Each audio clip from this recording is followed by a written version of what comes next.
ಸ್ವಾಮಿ ನಮ್ಮನ್ನು ಮಗನೇವಾ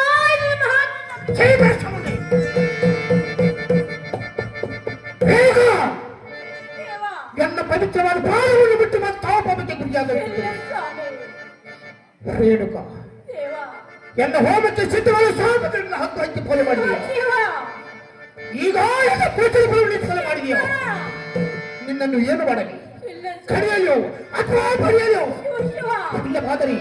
ಇಲ್ಲವಾದರೆ ಕನಗಸುಂದ ಕನ್ನಡಿ ಕತ್ತರಿಸಿ ಹಾಕಲು ಇಲ್ಲವಾದರೆ ಏನು ಹೃದಯವನ್ನು ಪಾಪಿ ಎಲ್ಲ ಸಮಯಗಳನ್ನು ನಾವು ಹೊರಟು ಹೋಗುತ್ತೇವೆ. ಸ್ವಾಮಿ ಇದನ್ನು ಮಾತು ಕ್ಷಮಿಸಬೇಕು.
ನೆಲದ ಮರ ಹೊತ್ತು ಬಲವಾಗುತ್ತೇನಂತೆ ಸರಿಯಾದರೂ ಶಿವಭಕ್ತಿ ಇಲ್ಲದಂತೆ ಬಲವಾದರೂ ಹೋಗಬೇಕೇ ಕಾಯಿ ಇಲ್ಲ ಸ್ವಾಮಿ ಕೊಲವಿಲ್ಲರು ಎಲ್ಲಿ ಬರೀ ಭಕ್ತರು ನೀವು ಅವ ಗುಡಿಗಳನ್ನು ಮೆಚ್ಚ ಕೂಡಲೇ ಸಾಗವದೇವ ಶಂಕರ ರೇಣುಕ ದೇವ ಎಲ್ಲ ಆಸೆಗಳು ಸ್ಥಾನಿಲ್ಲ ಬೇಗನೆ ಹೊಟ್ಟು ಹೋಗುತ್ತವಳ ಇಲ್ಲ ಸ್ವಾಮಿ ನಾನು ಯಾವ ತಪ್ಪು ಮಾಡಿದೆ ದೇವ ಇದು ನಮ್ಮ ಮಾತು ತಮ್ಮಿಸಬೇಕು ದೇವ ಎಲ್ಲ ಪವಿತ್ರವಾದ ಬಾಳವನ್ನು ಬಿಟ್ಟು ತಾಪಕ್ಕೆ ಗುರಿಯಾಗಬೇಕು ಇಲ್ಲ ಸ್ವಾಮಿ ರೇಣುಕ ದೇವ ಒಪ್ಪಿದ ಕಪ್ಪನ್ನು ಕಳೆದು ಕಾಲ ಬಾಯಲ್ಲಿ ನೋಡಿದರೆ ಶಂಕರ ಹಿಂದೆ ಪ್ರಯೋಜನಿಸಿದ ಉತ್ತಮ ಗುಣವೇನು ಬಿಡಲಿಲ್ಲ ಬಂದ ಪಾಪು ಸಕ್ಕರೆಯಾಗದು ಬಂಗಾರಗಳು ಬೆಂಕಿ ಬಿಟ್ಟು ಕಲಿಸಿದ್ರು ಏಟುಕೊಂಡು ಬರಬಲ್ಲ ವಸ್ತುವಾಗದು ಅದಕ್ಕಿಂತ ಹೇಗವಾಯಿತು ಧರ್ಮ ಹೋಗು ಹೋಗು ಎಂದು ಆಶ್ರಮದ ಸ್ಥಳವಿಲ್ಲ ಹೋಗು ಅಂದರೆ ನಾನು ಎಲ್ಲಿಗೆ ಹೋಗ್ತೇವ ಇದು ನಮ್ಮ ಮಾತು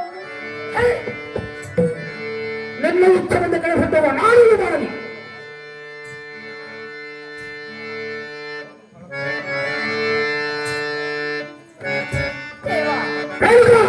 ಸ್ವಾಮಿ ಸ್ವಲ್ಪ ನಿನ್ನ ಮುಕ್ತಗಳಾಗು ಅದು ಏಕೆ ದೇವ ಪಾಪ ಮಾಡಿದವರಿಗೆ ಪ್ರಾಯಶ್ಚಿತ್ತ ಆಗಲಿ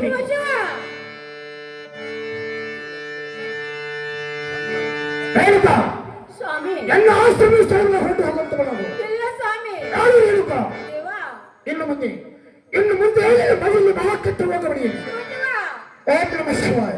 ಶಂಕರ ಓಂ ನಮಃ ಶಿವಾಯ. ಪರಮಾತ್ಮ ಓಂ ನಮಃ ಶಿವಾಯ. ದೇವ